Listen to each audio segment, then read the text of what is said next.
el Señor consideró, vio obviamente todas las cosas, las ve. Hablábamos de cómo Natán viene y reprende a David, cómo le hace ver cuál es su pecado y cómo ha ofendido al Señor. Hemos hablado de cómo este pecado no se compara a ningún pecado de Saúl. Realmente lo que hizo David no tiene nombre, podríamos decir. Pero también veíamos cómo es que el Señor le extiende perdón a David. Ahora, cuando el Señor le hace ver a David, y lo veremos, si Dios permite, en unas sesiones después, pero David, ¿cuánto tiempo pasó desde que nace el bebé? No nos dice si tenía 6 meses, si tenía 1 año, si tenía 2 años. No nos dice qué edad tenía el hijo de Betsabé, no nos dice la Escritura. El hijo de David y Betsabé, cuando el Señor manda a Natán y después le quita la vida al niño, veíamos la semana anterior. No nos da datos. Lo que sí nos da, hermanos, es que a partir de que David recibe la reprensión de parte de Natán, pasan 7 días hasta que el niño muere. Ahora, cuando esto sucede, podríamos pensar, bueno, David no se dio cuenta, David, bueno, obviamente sí se dio cuenta, pero se le había pasado. Pero no, vamos después a estudiar otro salmo, que es el Salmo 32, en donde David hace referencia a su pecado y nos muestra cómo David estuvo resistiéndose por mucho tiempo, no sé cuánto, para no confesar su pecado. Pero cuando David escucha a Natán, escucha a Dios por medio de Natán, le dice en el 12:13, David responde cuando está escuchando a Natán. Entonces David dijo a Natán, he pecado contra el Señor.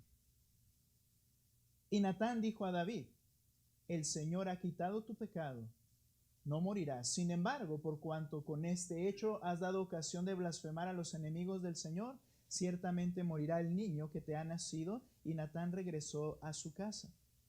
Ahora, el niño enferma, dice que Dios hirió al niño, ahí mismo en ese versículo 15, Natán regresa a su casa, el Señor hirió al niño de la viuda de Urías, le sigue llamando la mujer de Urías, que dio a David y se puso muy enfermo. David ruega por él y sucedió, verso 18, que al 7º día el niño murió. ¿Al 7º día desde cuándo? Bueno, el 7º día de que Natán fue y tuvo ese diálogo con David y que el Señor hiere a este niño con una enfermedad quizá hasta que él muere. Entonces pasan 7 días. Ahora, cuando David fue confrontado, entonces, él dice, he pecado al Señor, ¿no? Parece como un reconocimiento y podríamos pensar que esa es su confesión en ese momento, pero en realidad solo dijo, he pecado contra el Señor. Y aunque el profeta advirtió que Dios había determinado perdonar el pecado de David, incluso antes de oír cualquier palabra solicitando perdón, dice que Dios había perdonado el pecado de David, los 7 días siguientes fueron un proceso doloroso en la vida del rey. Y este creyente estuvo luchando entre la enfermedad y muerte de su hijo como parte del juicio de Dios con él, como también estuvo luchando con un intenso tiempo de oración y búsqueda de Dios y su perdón en esos 7 días.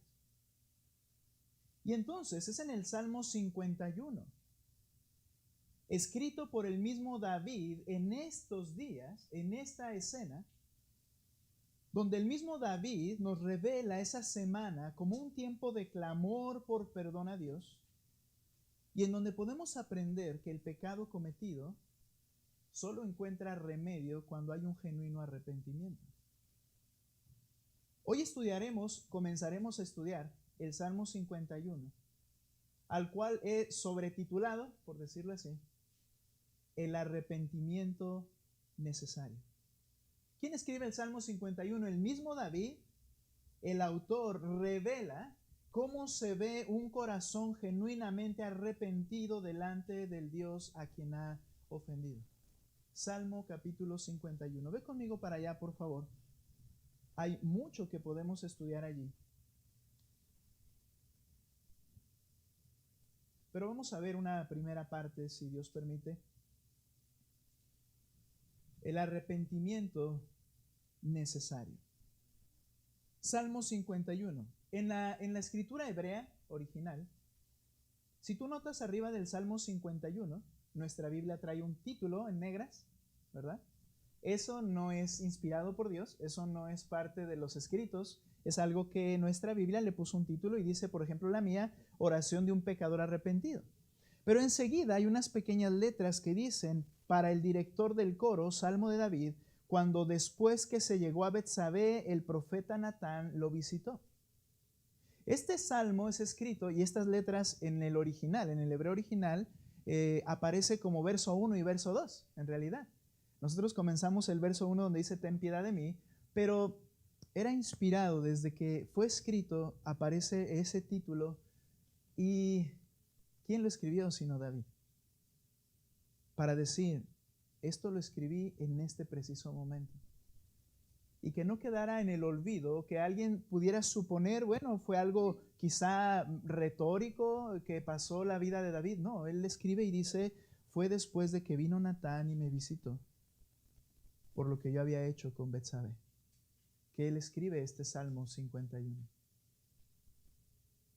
Y entonces aquí vamos a ver algunos aspectos, por lo menos hoy veremos dos, de cómo se ve el arrepentimiento genuino, y como llamamos el tema, el arrepentimiento necesario. ¿Necesario para qué? El arrepentimiento necesario para recibir perdón realmente. Lo primero que vamos a ver aquí, en los primeros dos versos, es la petición del corazón arrepentido. Después, el versículo 3 al 5, vamos a ver la confesión de un corazón arrepentido y seguramente nos vamos a detener en esas dos por ahora. Lo primero entonces, la petición del corazón arrepentido. David fue de tal manera impactado por las palabras de Natán, la reprensión de Natán, al decirle, tú eres ese hombre, ese que merece la muerte que justamente has declarado, tú eres quien la merece. En ese momento es cuando David entonces reconoce y después escribe esto.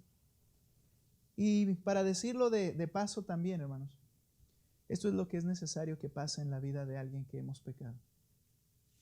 Es necesario que Dios nos diga, quizá a través de una predicación, quizá a través de un hermano que me ama, esto es lo que hiciste.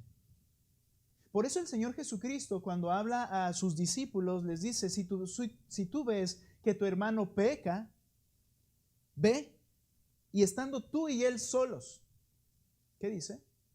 Repréndele. Dile con claridad qué es lo que ha hecho. Porque como vimos en la sesión pasada, somos ciegos a nuestras propias faltas y muy hábiles para aplicar la justicia en los pecados de otros. Eso es por causa de nuestra condición pecaminosa. Entonces ve y repréndele, y eso es lo que pasa con David. Recibió una reprensión de parte de su amigo Natán, de tal manera que él fue movido en su corazón y él entonces comienza este trabajo en su corazón por obra de Dios mismo. Lo primero entonces, la petición del corazón arrepentido. Ve conmigo al verso 1 y 2 del Salmo 51. Y dice el escritor, recordando esa semana trágica, ten piedad de mí, oh Dios, conforme a tu misericordia, conforme a lo inmenso de tu compasión. Borra mis transgresiones. Lávame por completo de mi maldad y límpiame de mi pecado. Esta es la petición del corazón arrepentido. ¿Cuál es la petición? La petición del corazón arrepentido no es, o la oración del corazón arrepentido no es, Señor, es que mira, es que no me di cuenta, es que no quise hacer eso, es que realmente se me chispoteó o me resbalé o no. Cuando alguien genuinamente está arrepentido, lo que hace es pedir perdón. Y es un perdón que es aclamado, rogado, en base a un acto de la bondad de Dios. Nota por favor 3 palabras que están allí en el primer verso principalmente. ten, ¿qué dice la primera? Piedad de mí, oh Dios, conforme a tu misericordia, conforme a lo inmenso de tu compasión. Piedad, misericordia, compasión. Es entonces la petición de perdón, pero en base a un acto de bondad de Dios. Es importante entender algo quizá como base cuando estés estudiando libros poéticos de los judíos, como el Salmos, Proverbios, Eclesiastés, Cantares, que en la poesía de los judíos, ellos utilizan frases sinónimas. Es su manera de rimas. Las rimas en nosotros son rimas de palabras, pero las rimas en ellos son rimas de ideas. Es decir, cuando él dice, ten piedad de mí, oh Dios, y luego habla de la misericordia de Dios, y luego habla de la compasión de Dios, no podemos pensar que habla de tres cosas diferentes. No sería correcto pensar que habla de tres cosas. A ver, ¿qué es la compasión de Dios? ¿Qué es la misericordia de Dios? ¿Y qué es la piedad de Dios? En realidad, él está haciendo un énfasis triple a la misma situación. Está pidiendo que por la bondad, que por un acto misericordioso de Dios, compasivo de Dios, piadoso de Dios, perdóname. Enfatizan el origen del perdón de Dios al pecador. El origen del perdón de Dios al pecador es que Dios tenga un acto de bondad hacia mí. Ese es el origen del perdón de tus pecados y de los míos. Un acto de bondad de Dios. Dios, que es descrito en la palabra, Él mismo se describe a sí mismo en la Escritura, se revela como Dios es amor. No que tiene amor, no que actúa con amor, sino que el carácter esencial de ese Dios se llama amor. Y entonces la piedad, la misericordia o compasión, podríamos llamarlo como subproductos de ese carácter divino. Cuando David viene después de ser reprendido por Natán, David no creía en el dios Baal, en el dios Moloc o en los dioses de los egipcios, los dioses de los griegos, por ejemplo, posteriores, a los cuales eran tan, ¿cómo decirlo? Tan humanos, es una contradicción, pero eran tan humanos que cuando querían perdonaban, y si los convencías, según ellos te perdonaban, tenías que hacer cosas para obtener que ellos te perdonaran. Pero no, David creía en el Dios revelado en la Escritura, y es un Dios que es amor. Dios mismo se revela de esta manera cuando Moisés le pide a Dios, estando en el monte Sinaí, después de haber recibido las tablas de la ley, bajar, dice después de 40 días, baja y ve al pueblo entregado en el pecado, y él rompe las tablas, y el Señor le dice, vuelve a subir, y él vuelve a subir. Y al hacerlo en la segunda ocasión, Moisés, consciente de que el pueblo iba a ser complicado, le pide a Dios, Señor, no te apartes de nosotros. ¿Qué garantía tengo de que no voy a ir solo con este pueblo? Y en ese diálogo, en la segunda ocasión en que sube y le da otras nuevas tablas, Moisés le hace una petición a Dios y le dice una petición muy noble: muéstrame tu gloria. Yo quiero verte. Hay un pasaje que dice que nadie puede jamás ver a Dios sin que muera, porque somos pecadores y no podemos resistir la esencia santa de Dios. Si lo viéramos en su esencia, simplemente somos fulminados en el instante. Pero en el amor de Moisés hacia el Señor, le dice, muéstrame tu gloria. Y entonces Dios le dice, yo te voy a mostrar mi gloria, no que la iba a ver físicamente, porque eso es imposible. Pero en una escena en Éxodo 34, 6 al 8, se los leo y escuchen. Entonces, cuando Moisés le pide eso, dice la Escritura que entonces pasó el Señor por delante de él.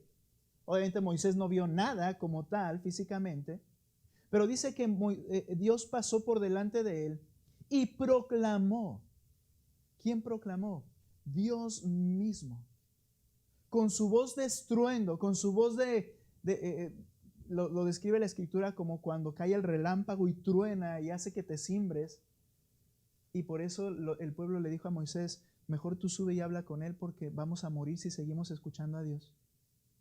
Y con esa voz de trueno, cuando Dios está en esa escena con él, el mismo Dios proclama el mejor y mayor acto de glorificación a Dios, producto de sus propios labios, y él dice de sí mismo, el Señor, o Dios, Jehová, Yahweh, el Señor, Dios compasivo y clemente. Él se revela de esta manera, lento para la ira, y que si tenemos evidencia de eso. En el momento en que Adán y Eva pecó, ¿por qué no aplastó todo lo creado? Y el Señor dijo, ¿saben qué? Nadie tiene chance porque Él es compasivo. Porque Él es tardo para la ira, no sin ira, sino tardo para la ira. Un día aplicará el castigo justo contra la falta. Esa es la ira de Dios. Lento para la ira.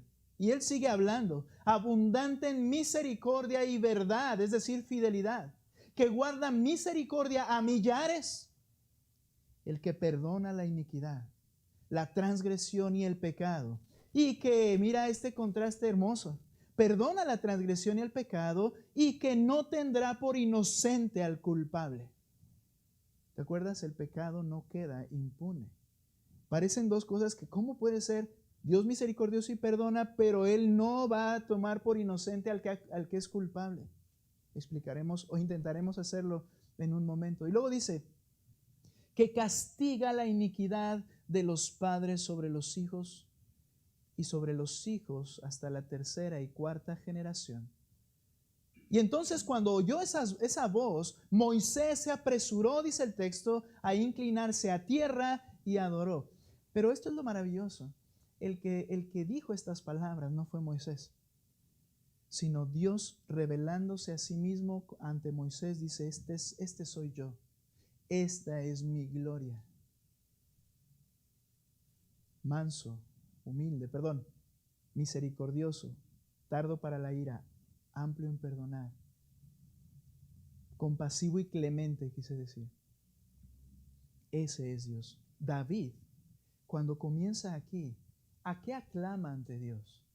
A su revelación. Él cree, Dios es verdadero.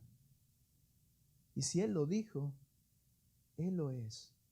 Por eso clama por la piedad de Dios, la misericordia, conforme a lo inmenso de tu compasión.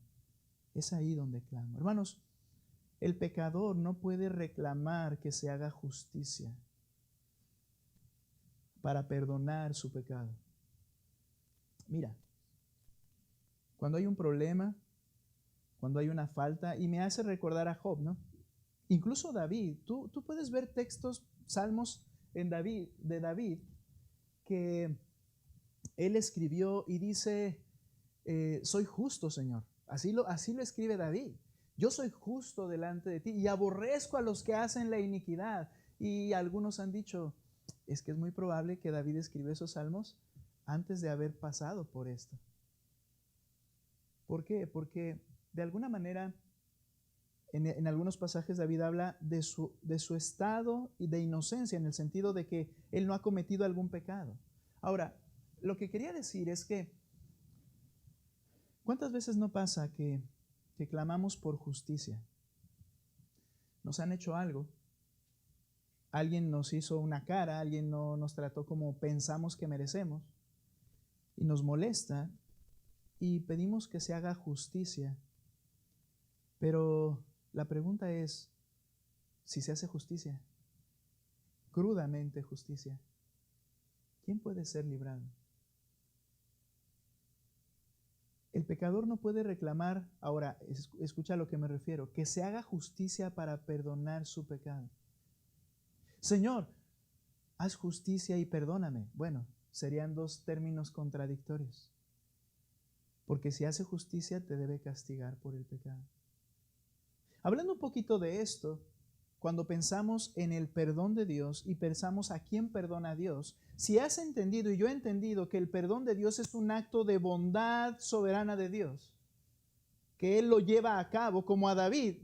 David ni siquiera había pedido perdón y Dios ya lo había perdonado. Eso es interesante. Ahora, esto no fue sin arrepentimiento. Aquí estamos viendo esta escena. El arrepentimiento es necesario. Pero quiero decir que el perdón de Dios es un acto de bondad soberana. Y cuando nosotros pensamos en eso, a veces los cristianos decimos, bueno, pero es que si me perdona a mí porque tengo la oportunidad de tener contacto con la Biblia, ¿recuerdas? ¿Qué pasa con los que no tuvieron una Biblia y no escucharon el Evangelio? No sería justo que a mí me perdone y a él no. Estás usando términos contrarios. Porque lo justo sería que todos fuéramos castigados por la eternidad. Pero Dios tiene un acto de bondad soberano para perdonar pecadores, y Él mismo lo dijo, yo perdono la iniquidad a millares. Y no veo que diga a todos. Y es un acto que queda en las manos de Dios. No puedes juzgarlo. David lo entiende y después le dice, Señor, cuando haces tu juicio, eres justo. Haces lo que es correcto. Pero tú y yo fuimos perdonados solo por un acto maravilloso de la bondad de Dios. La petición del pecador arrepentido es una petición por misericordia. Y ese perdón es un acto de principio a fin y tan profundo, absoluto de Dios. Nota el mismo versículo 1. Nota las palabras que él utiliza. Primero habla de la piedad, misericordia y compasión de Dios. Y en ese mismo texto dice, borra, por esta base, borra mis transgresiones. Recuerda, sinónimos en ideas. Lávame por completo de mi maldad. Arriba dijo transgresiones y dijo borra. Acá dice lávame y dice de mi maldad. Y luego dice y límpiame de mi pecado. Nuevamente, son tres afirmaciones sinónimas para enfatizar. Lávame por completo de mi maldad. Maldad, transgresiones, pecado es un sinónimo de la falta cometida por nosotros ante un Dios santo. Si hemos entendido eso, entonces no vamos a ir a investigar, bueno, cuál fue la transgresión, cuál fue la maldad y cuál fue el pecado, sino que está hablando de lo mismo, la falta. Aquí es llamada de esas tres maneras. Pero lo maravilloso al hablar de ese perdón, que es un acto absoluto de Dios, originado por la bondad de Dios, son las palabras que también utiliza al decir, borra mis transgresiones. Y aunque son sinónimas en un sentido también, aquí sí es importante o quiero resaltar algo que quizá no podemos percibir por la lejanía. ¿Qué haces tú cuando borras algo? La idea de borrar. ¿Qué es lo que pasa cuando la idea de borrar? La idea de borrar, bueno, es que yo estoy escribiendo, ¿verdad? Con un lápiz y entonces me equivoco y agarro la goma y lo borro, ¿verdad? Y vuelvo a escribir. El problema de eso es que cuando borras, decía un maestro, cuando borras, siempre queda una marca que se puede incluso ser legible de lo que escribiste. Pero cuando está escribiendo David, en aquel tiempo en primer lugar no había borradores, no había lápices, y ellos al escribir lo hacían o en piedra o en pieles. Y cuando algo se escribía mal, no podías borrar. Esa tinta no la podías diluir para que desapareciera. ¿Qué es lo que tenías que hacer? Tenías que destruir ese documento. Sea piedra, tenías que destrozarla, sea piel, tenías que romperla. Cuando David le dice, Señor, borra, él entiende que el acto absoluto de Dios no es solamente el decir, ya está bien, déjalo así, aquí lo tengo en mi corazón, pero déjalo así. No, Dios destruye el pecado cometido. Lo hace añicos para que no quede memoria. Así es Dios cuando Él perdona. Lávame habla de esa purificación con líquido, lo que sea que quitaba cualquier mancha en el cuerpo, y purifícame habla de el estar limpio sacramentalmente. El punto es que en todas esas cosas es un acto absoluto. Cuando Dios lo hace, no queda memoria del pecado. Así es como Él perdona. Destruye mi falta elimina mi pecado, desaparece mi maldad. Y es que el perdón de Dios es completo y es absoluto. Mira Miqueas conmigo, ve conmigo a Miqueas capítulo 7, versículo 18 y 19.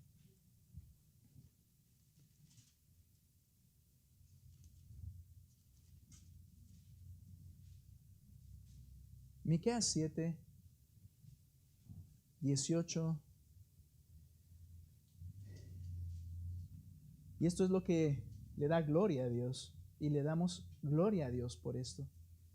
¿Qué Dios hay como tú? Que perdona la iniquidad y pasa por alto la rebeldía del remanente de su heredad, es decir, de su pueblo.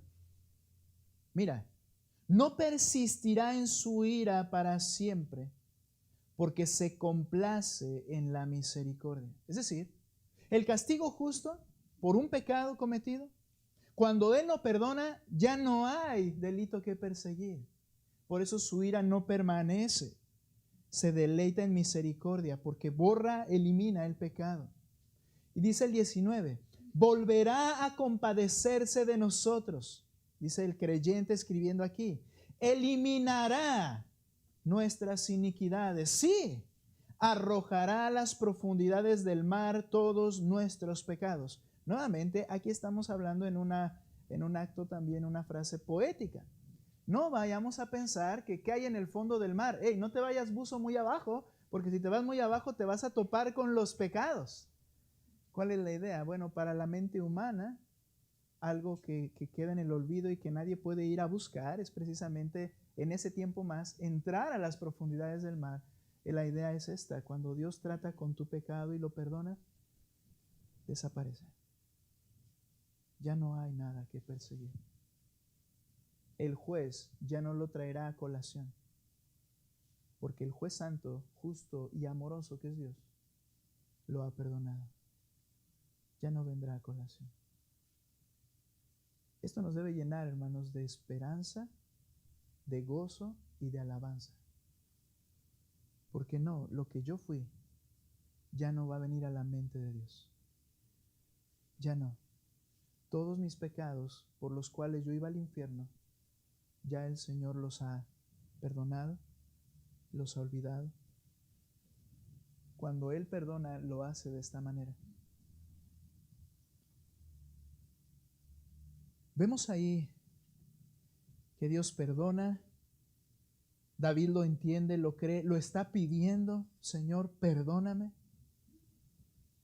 Y viene una pregunta: ¿cómo es que un Dios que por un lado no tendrá por inocente al culpable, puede perdonar con misericordia y ser justo a la vez? Esto es importante pensar. En algunas ocasiones llegué a usar el ejemplo con alguien cuando recién estamos hablando de la Escritura o del Evangelio, hablando del juez justo. ¿Por qué? Porque tenemos la idea de que simplemente el Señor, ok, te perdono, y con esa profundidad de su misericordia y profundidad de su obra perdonadora, simplemente, ok, ya pasé por alto tu pecado. Oh, pero esto va en contra de la frase que dice que no tendrá por inocente al culpable.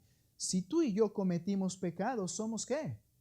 Culpables. Y no puedo ser inocente nada más porque sí y decir al Señor, ok, ahora eres inocente, ya perdoné tu pecado. ¿Cómo es que pueden las dos cosas funcionar? ¿Cómo es que Él puede ser justo? Y el ejemplo que yo les iba a dar, y se me olvidó en este tramo, fue que yo les mencionaba a las personas, bueno, a veces piensa uno, bueno, ya le pedí perdón a Dios y se acabó.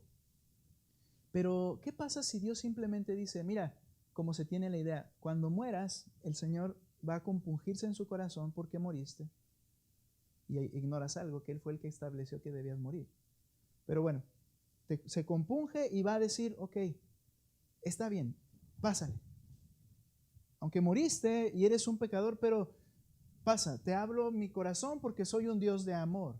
Bueno, si hace eso, es como un juez que cuando llega ante él alguien que es culpable de asesinato y lo ve y las pruebas y evidencia es que él es el asesino y tiene las manos manchadas de la sangre, y el juez dice, es que soy tan misericordioso que te paso por alto eso y quedas libre. En ese momento ese juez, toda la comunidad puede decir, eres injusto. Porque lo justo es que castigues al criminal. El amor se convierte en una farsa. Y esa justicia quedó, la falta de justicia quedó marcada. No puedes simplemente pasar por alto porque quedaría como injusto. ¿Cómo es que esto funciona? Bien, ve conmigo a Romanos capítulo 1.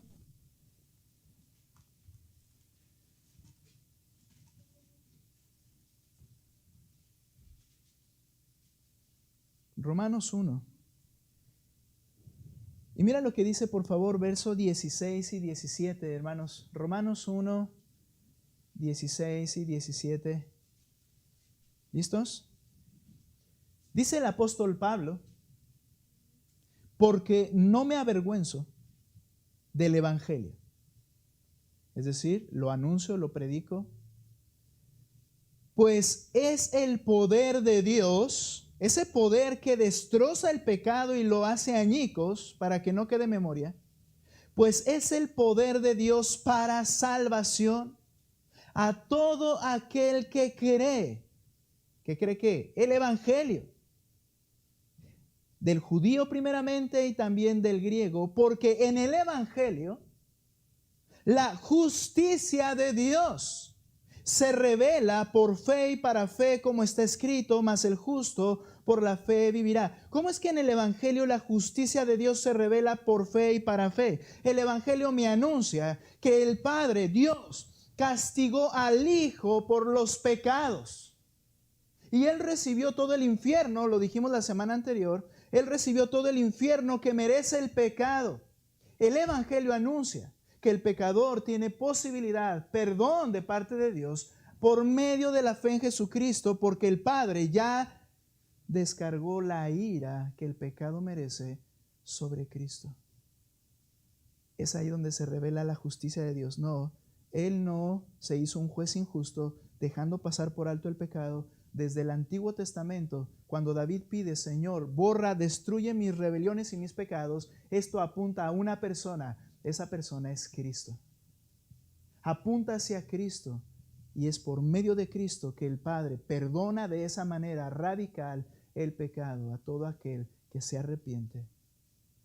Nosotros, ¿qué requerimos hacer? Creer que realmente Cristo es quien cargó mi pecado y mi castigo. Y el Padre me puede perdonar, sí, por medio de Cristo. Ese es el evangelio. Y Dios no queda injusto. Y Él no va a dar por inocente al culpable y va a castigar el pecado, ya sea en Cristo o ya sea en cada uno de los que rechacen a Cristo en el día del juicio. Pero Él no va a dar por inocente al culpable. Y Él puede tener ese acto de bondad y misericordia y destruir el pecado de los que ha perdonado, porque ya lo ha pagado Cristo. El corazón arrepentido hace una petición por un perdón misericordioso. No es que lo merece, es que clama por Él. Cuando tú y yo fallamos a Dios, cuando tú y yo fallamos incluso a alguien de nuestra comunidad, a tu esposo, a tu esposa, a tu hermano, a quien sea, y tú pecas contra Él, ¿no te enoja que no te otorgue el perdón? ¿Cuántas veces pues no que me perdonaste, ya perdóname, ¿no? Así como una exigencia. Eso demuestra una cosa, sin hablar de todo el asunto, demuestra una cosa: no estás arrepentido. Porque si estuvieras arrepentido, tendrías un clamor de misericordia. Por favor, perdóname. Aún en la parte humana. Eso muestra no hay un arrepentimiento genuino. Entonces es una petición por un perdón misericordioso hacia Dios y hacia quien hemos ofendido también. Ahora veamos, el arrepentimiento necesario implica una petición por perdón de ese corazón arrepentido, pero también veamos la confesión del corazón arrepentido. Regresa conmigo al Salmo 51. Y dice el versículo 3, después de haber pedido límpiame, porque la razón de que vengo a clamar que me limpies es porque yo reconozco mis transgresiones, sinónimo, y mi pecado está siempre delante de mí. Contra ti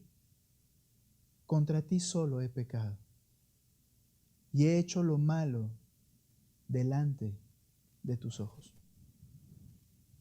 La confesión del corazón arrepentido, en primer lugar, acepta la culpabilidad de sus faltas.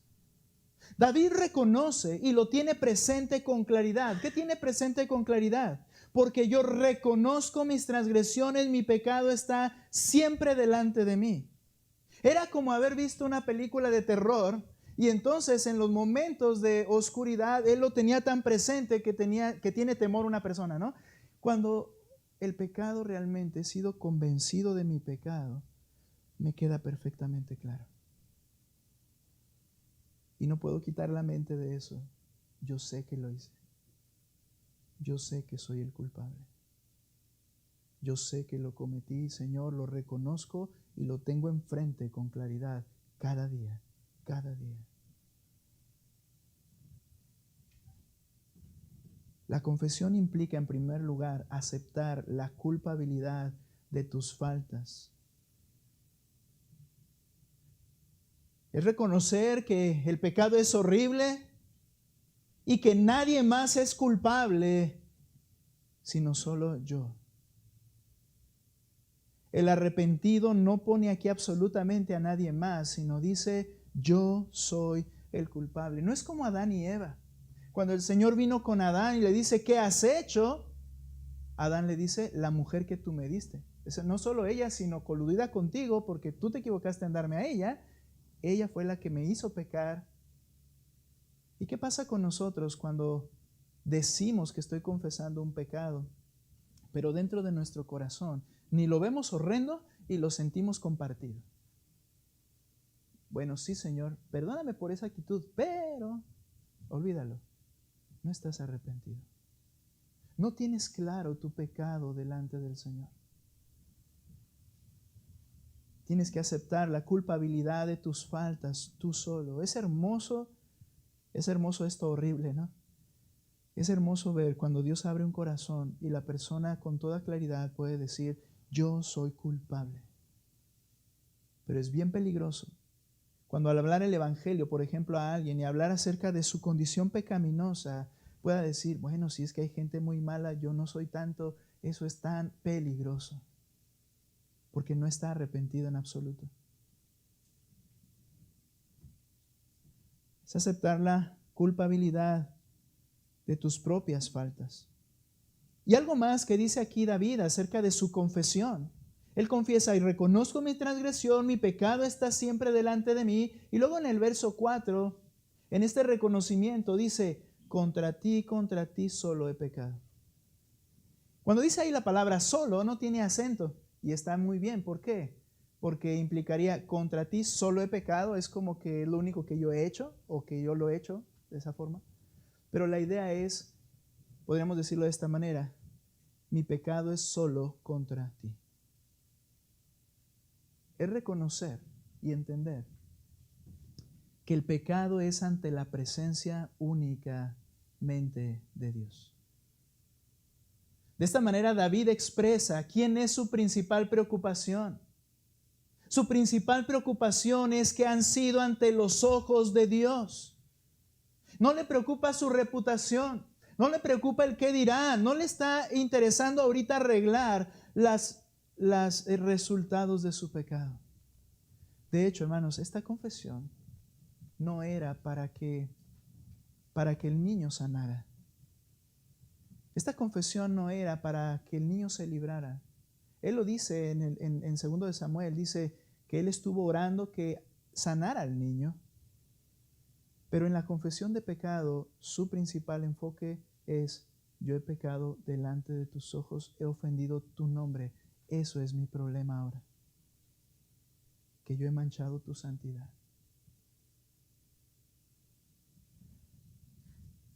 El engaño en el que caemos es en el que nadie me vio. Y es lo mismo que pasó a David, ¿no? Natán no sabía lo que había pasado. ¿Cómo lo supo? Pues Dios se lo reveló. Dios trabajó en él, en Natán. Dios le habló a Natán. Dios le dijo lo que David había hecho.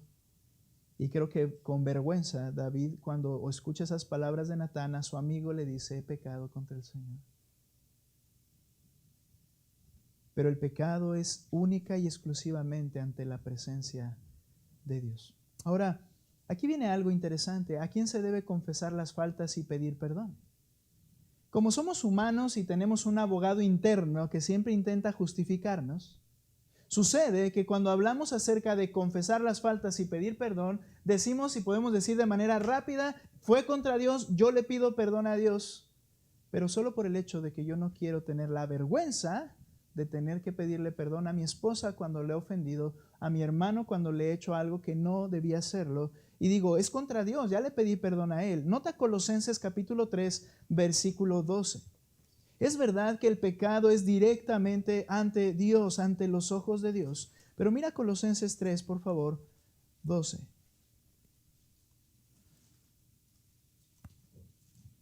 Y al 14. Ahora no los he dejado leer y esto va a motivar mucho su atención. Entonces, por favor, ayúdenme a leer Colosenses 3, 12 al 14, por favor, hermanos. ¿Ok? ¿Ya lo tienen ahí? Que todas las Biblias estén en el lugar y que no tengamos que repetir nuevamente este asunto. Colosenses 3, 12 al 14, leamos, hermanos, todos fuerte, por favor. ¿Listos? Ok, lean conmigo. ¿Qué dice? Entonces ustedes, como escogidos de Dios, santos y amados, revístanse de tierna compasión, bondad, humildad, mansedumbre y paciencia, soportándose unos a otros y perdonándose unos a otros. Si alguien tiene queja contra otro, como Cristo los perdonó, así también háganlo ustedes. Sobre todas estas cosas, vístanse de amor, que es el vínculo de la unidad. Ahora, ¿notaste que te habla de que nos vistamos los creyentes? ¿Con qué?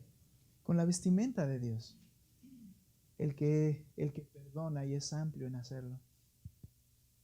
Pero es bien interesante que dice: perdónense las ofensas unos a otros si alguien tiene queja contra otro. ¿Qué implica? Hermano, me ofendiste. Porque acuérdate que muchas veces ni nos damos cuenta de nuestros pecados, si fue un pecado. Y cometemos pecados y tú puedes ir y decir: hermano, esta situación así. ¿Y qué es la esencia de este pasaje? Que tú puedas reconocer como David y decir: hermano, perdón. Pero ¿sabes una cosa? Quien no está dispuesto a hacerlo con su prójimo es porque no lo ha hecho delante de Dios. Aunque diga que yo le pido perdón a Dios y Él es el que me tiene que perdonar, quien no está dispuesto a pedir perdón al cuerpo de Cristo, que es la iglesia, a su prójimo, que es hecho a la imagen de Dios, dice la Escritura, créeme, no lo has hecho delante de Dios de manera absoluta. Porque aquella persona que va ante Dios y realmente le pide perdón por haber hecho algo que Dios le dice que está mal y entiende que el pecado es directamente con Dios, no tiene ningún problema de reconocerlo y pedir perdón a su prójimo. Pero lo contrario no funciona.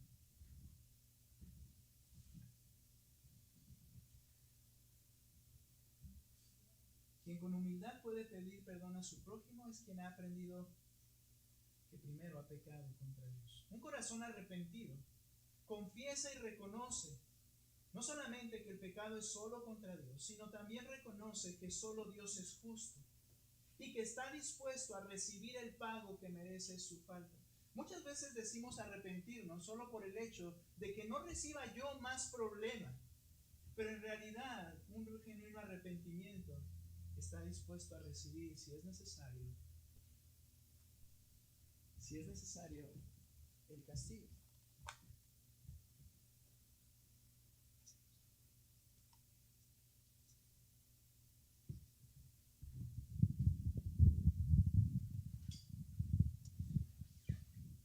Nota conmigo, por favor, Salmo 51, regresando ahí, estamos por terminar. Salmo 51, mira lo que dice el versículo 4. Contra ti solo he pecado, y mira, y he hecho lo malo delante de tus ojos, de manera que eres justo cuando hablas. ¿Qué habló? Tú eres el hombre que merece la muerte. Eres justo cuando hablas y sin reproche cuando juzgas. Lo que estás haciendo, lo que determinaste, Señor, es correcto. Tú eres justo. Reconoce a un Dios justo. ¿Y cómo se reconoce a Él mismo? Verso 5. Yo nací en iniquidad y en pecado me concibió mi madre. David en esta escena y en este texto reconoce que en él el pecado ha sido natural desde el mismo nacimiento. Me decía alguien una pregunta, bueno, ¿y qué pasa con los inocentes cuando mueren? Y yo le explicaba de manera amable la pregunta, pero lo que podríamos decir es, ¿cuáles inocentes? No existen. Dice David, tú eres justo y yo soy un pecador desde el momento en que fui concebido.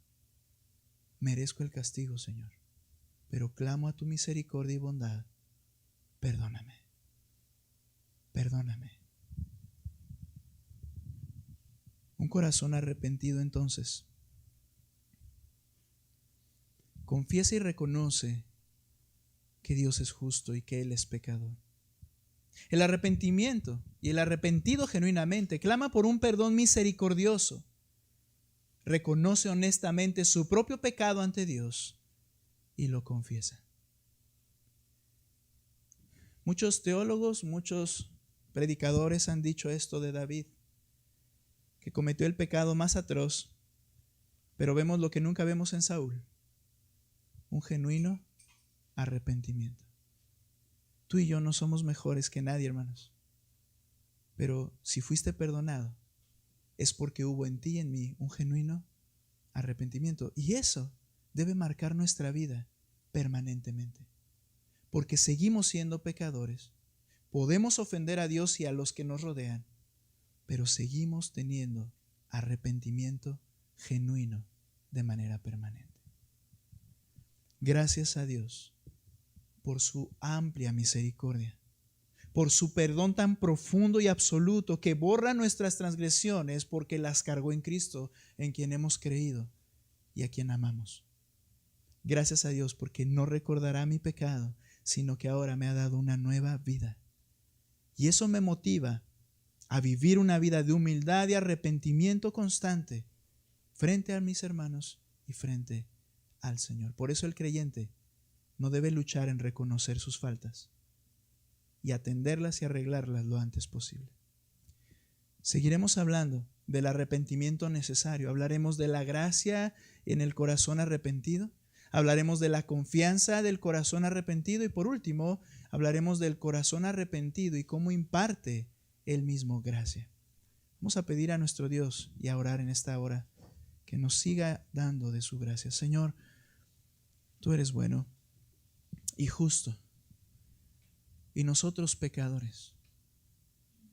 Pero a través de Cristo es que tú, Señor, cuando nos hiciste ver nuestro pecado con claridad ante nuestros ojos, cuando nos hiciste ver que hemos quebrantado todas las normas que tú marcaste como justas y santas, cuando reconocimos, Señor, por tu obra misma en mi corazón, reconocí, Señor, que merezco el castigo porque desde el nacimiento soy pecador.